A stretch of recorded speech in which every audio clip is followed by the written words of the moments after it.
Hello! Coming at you from my wool.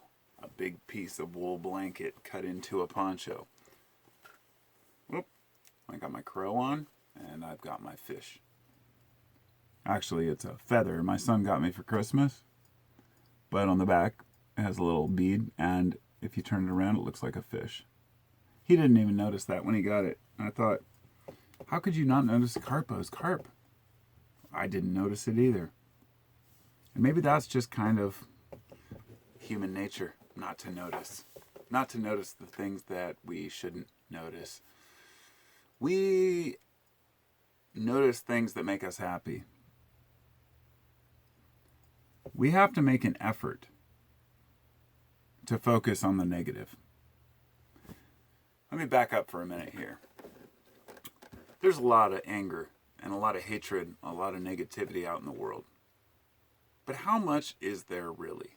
How much is just an illusion that everybody's angry?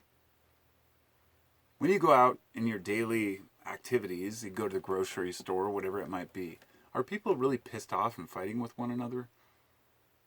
Or do we just perceive that people are aggro or rude or aggressive because we notice that one or two people who actually are causing a problem among the thousands who are not?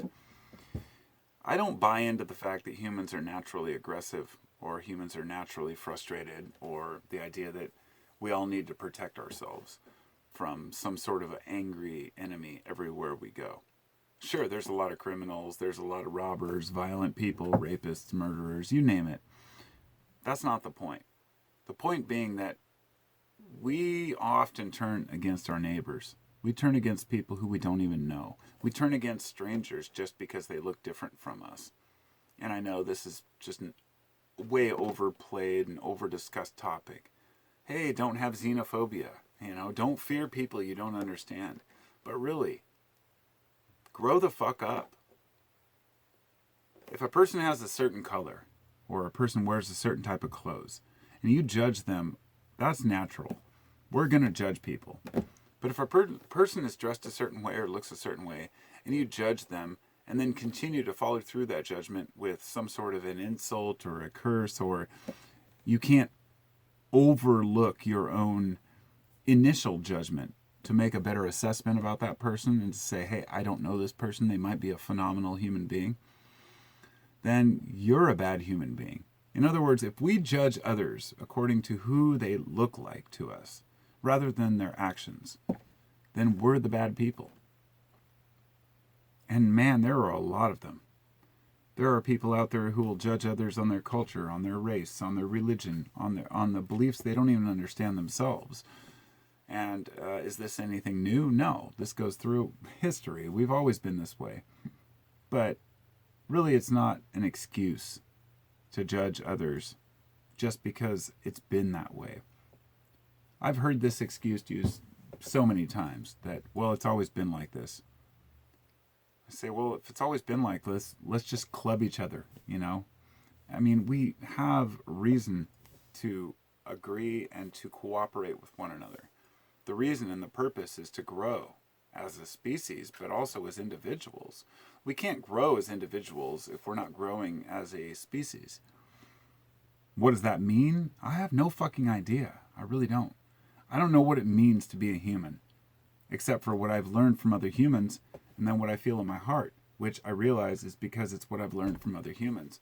And I go back and forth on this. What is the natural state of man? We don't know.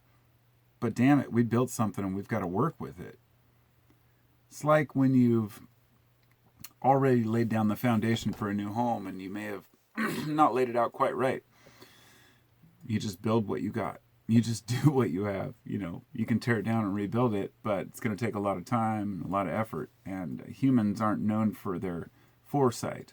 We are very hindsight people. I mean, as a species, we can see that we're facing all kinds of possible extinction level events, right?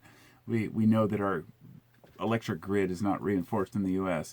It would cost like $5 billion or something to fix it. A drop in the bucket. Like, 1/1000th of the military budget for 10 years to fix our whole grid so we didn't have to worry about a future EMP attack or solar flare taking down our whole grid. We don't do it because we don't do anything as a society until it already affects us. We're not good at foresight. We're good at hindsight. And it's always 2020. And I mention this because it's the same with individual people, you and me. We make a decision to live our lives the way that we think is the best way to live it, but often we don't really give much thought to it. We think we just keep up with the Joneses, we just do this, we just do that, just move forward, just get a better job, just, 401k, whatever it might be. In reality, when we step back, we're just following the same old paradigm. We don't know where we're going as a species. And therefore, we're just kind of following other people's bullshit. I don't know what to think about that. I really don't. You tell me. I'll leave it at that.